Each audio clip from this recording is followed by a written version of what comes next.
Hello అండి, welcome back to our channel. ఇదైతే Sunday vlog అండి. సండే లేసరికి 7 అయిపోయింది. ఈరోజు త్వరగానే లేసాం. ఈ సండే ప్రతి సండే కొంచెం లేట్గానే లేస్తాం. అంటే మా చిన్నోడు ఈరోజు 6కే లేసాడు. ఇంకా వాటితో పాటు మేము కూడా లేసేసాము. ఇక్కడైతే అందరికీ ఛాయ్ అయితే పెడుతున్నాము. బ్రష్లు అయితే వేసాము లేసి అందరం. మా హస్బెండ్ కూడా ఈరోజు ఇంటి దగ్గరే ఉంటాడు. తను బ్రష్ మా పెద్ద బాబు కూడా వేసాడు. తన కోసం అక్కడ పాలు కూడా కాబెట్టాను. మా చిన్నోడు కూడా లేసాడని చెప్పాగా వాడికి కూడా పాలు డబ్బాలో పోసి ఇచ్చాను. కాకపోతే డబ్బా పాలు ఇంకా మా వాడికి అలవాటు కావట్లేదు. ఇప్పుడే ట్రై చేస్తున్నాను, పోషిస్తున్నాను అలవాటు అవ్వాలనేసి. ఎక్కడికైనా బయటికి వెళ్ళినప్పుడు చాలా ఇబ్బంది అవుతుంది. ఎక్కువసేపు వెళ్ళినప్పుడు కానీ ఎక్కడ అంటే అక్కడ ఆగి పాలు అయితే ఇవ్వలేము కదా. ఇలా డబ్బా పాలు అలవాటు చేయడం వల్ల ఏమన్నా అలవాటు అవుతుందేమో అనేసి చేస్తూ ఉన్నాను. ఇప్పుడు ఈ మధ్య 1 వీక్ నుంచి అయితే చేస్తున్నాను. కొన్ని అయితే తాగుతున్నాడు. ఇంకా అంట్లు నైట్ కడిగి పెట్టిన అంట్లు అయితే బోర్లు ఇచ్చేస్తున్నాను. అన్నీ అక్కడ పెట్టేస్తున్నాను. ఇంకా ఛాయ్ అయితే అక్కడ అవుతూ ఉంది ఒక పక్కన. ఇంకా మా చిన్నోడికి కూడా పాలు పోసిచ్చాను. అదే ఇంకా తాగుతూ పడేసుకుంటూ దాంతో ఆడుకుంటూ ఉన్నాడు. ఒక డ్రాప్ అట్లా నోట్లో పడుతుంది. ఇంకా దాన్ని పక్కకు పడేస్తాడు. మళ్ళీ అది అందివ్వాలని ఏడుస్తాడు. వాడు దాంతో కూడా ఆటలాడతాడు. తాగడం ఏమో కానీ అదేంటో మా చిన్నోడు ఎక్కువ మమ్మీతో డాడీతో ఆడుకోవాలనే చూస్తాడు. కానీ మా పెద్ద బాబు ఏజ్లో ఉన్నప్పుడు ఎక్కువ బొమ్మలతోటి వంట సామాన్లతో ఎక్కువ ఆడుకునేవాడు. వీడు అలా ఆడుకోడు. బొమ్మలు అంటేనే ఎక్కువ ఇంట్రెస్ట్ చూపాడు. ఆడుకోడు వాటితోటి. ఎక్కువ మాతో టైం స్పెండ్ చేయాలని చూస్తాడు. ఏంటో మరి ఒక్కొక్క పిల్లలు ఒక్కొక్కలాగా ఉంటారు. మా పెద్ద బాబు మాత్రం మంచి మాతో ఉండేవాడు. ఎక్కువ బొమ్మలతోటి ఆడుకునేవాడు, గిన్నెలతో ఆడుకునేవాడు, కిచెన్ సామాన్లతో ఎక్కువ గంటెలతో గిన్నెలతో ఆడుకునేవాడు. వీడు అలా కాదు.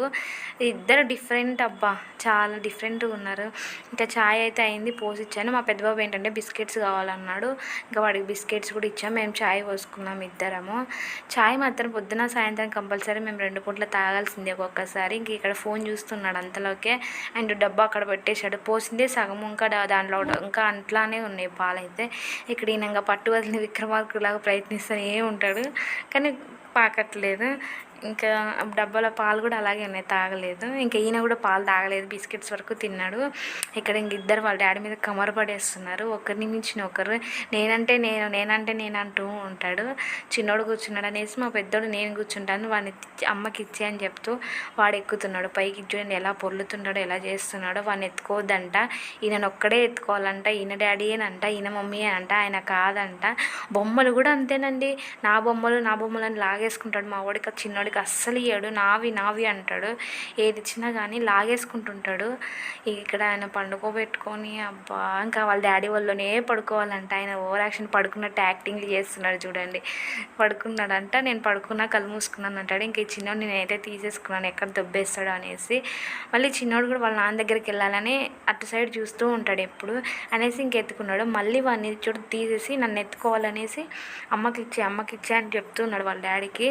వాళ్ళ డాడీ ఏమో నువ్వు వద్దు పోరా, మాకు కన్నయ్యే కావాలి అని వాళ్ళ డాడీ అంటే నేను అమ్మకి ఇచ్చే తమ్ముడిని, మమ్మీ కన్నని తీసుకో అని చెప్తూ ఉన్నాడు. నాకైతే అక్కడ ఇంకా వాడిని ఎత్తుకోవాలనేసి ఇలా కొట్టుకుంటూ ఉంటారు.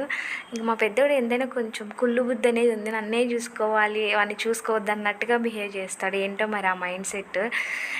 చాలామంది ఇంతేనో వీడే ఇలా ఉంటాడో అర్థం కాదు. అంటే ఇన్ని రోజులు వాడు మాతో ప్యాంపరింగ్ అయ్యి ఒకేసారిగా వాడిని పక్కకు పెట్టేసరికి వాడు అలా బిహేవ్ చేస్తున్నారు.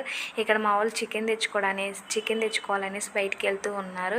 ఇంకా చికెన్ తెచ్చుకున్నాడు. వంట అయ్యేసరికి లేట్ అవుతుంది, నేను కాఫీ కలుపుకుంటానని మా హస్బెండ్ కాఫీ కలుపుకుంటున్నాడు. వీడియో స్టార్ట్ చేసావా, తీస్తున్నావా అని అలా ఒక ఎక్స్ప్రెషన్స్ అయితే ఇచ్చాడు. నేను నవ్వుతూ ఉన్నాను, అవును తీస్తున్నాను అనేసి. మా హస్బెండ్ ఏ వంటలు రాకపోయినా ఆ కాఫీ కలుపుకోవడం కానీ ఛాయ్ కలుపుకోవడం మాత్రం బాగా వస్తుంది, కలుపుకుంటాడు మంచిగా. నాకు ఛాయ్ పెట్టడం వస్తుంది కానీ మంచిగా కాఫీ అంతగా రాదండి. అందుకే నన్ను పెట్టమని కూడా అడగడు, తనే పెట్టుకుంటాడు. కాఫీ అయితే కలుపుకుంటున్నాడు. మేము ఎక్కువ కాఫీకి కాంటినెంటలే వాడతాం, చాలా బాగుంటుంది అది టేస్ట్. నేను ఎక్కువ కాఫీ నాకు ఇష్టం ఉండదు, ఎక్కువ టీయే. తిని మాత్రం ఎక్కువ కాఫీ ఇష్టపడతాడు, అందుకే ఎక్కువ కలుపుకుంటాడు. ఇంకా మార్నింగ్ టైంలో కూడా కాఫీ తాగేసి వెళ్తాడు డ్యూటీకి. 5 కల్లా వెళ్ళిపోతాడు డ్యూటీకి కాఫీ తాగేసి. అప్పుడు కూడా నన్ను లేపడండి, ఎర్లీ మార్నింగ్ తనే కలుపుకొని వెళ్ళిపోతాడు. ఎంత మంచివారో. ఇంకా మంచి కాఫీ కలుపుకుంటాడు. ఇవి 2 మాత్రం వస్తాయి మంచి, ఇంకే వంటలు రావు కూడా. ఇక్కడైతే ఇంకా తనకైతే చికెన్ వండుతున్నాం. మాకైతే తినం కదా చికెన్, పల్లి చట్నీ చేసుకుంటాము. నాకు పెద్ద బాబుకి మా ఇంట్లో ఏంటో మా పిల్లలు ఎక్కువ చికెన్ తినేవాళ్ళు ఉంటారు కానీ మా ఇంట్లో మా పెద్దోడు కూడా చికెన్ అంటే అస్సలు ఇష్టపడాడండి. ఇంకా తనకు కూడా పల్లి చట్నీ అయితే చేశాను. ఇక్కడ మా చిన్నోడు నిద్రపోతున్నాడు. మార్నింగ్ లేసేట్టుగా త్వరగా పడుకున్నాడు, 9:30 కల్లా పడుకున్నాడు. ఇక చికెన్ అయితే అవుతుంది. ఇక దోశ కూడా వేస్తున్నాను. ఇంకా దోశ చికెన్ టిఫిను. ఇంకా మా హస్బెండ్కి మధ్యాహ్నానికి కూడా చికెన్ కర్రీ ఉంటుంది. ఇంకా మేము ఒక్కరి మీద ఒకటి చేసుకోవాలి. ఇంకా మధ్యాహ్నం లంచ్లోకి అయితే రైస్, ఇంకా తనకి చికెన్ కర్రీ ఉందని చెప్పాక అదే ఉంది, సరిపోతుంది.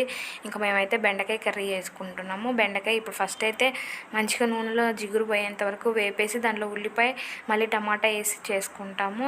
ఇంకా మా వాడికి అయితే ఇక్కడ ఇద్దరం పెట్టుకున్నాం తినడానికి. నాదైతే తినడం అయిపోయింది, వాడు మాత్రం ఇంకా తినట్లే, టీవీ చూస్తున్నాడు. మా చిన్నోడు నిద్రపోతున్నాడు, అందుకే అక్కడ లైట్ ఆఫ్ చేశాను. ఇంకా తినిపిస్తున్నాను తనకు కూడా బెండకాయ కర్రీ వేసి కలిపేసి.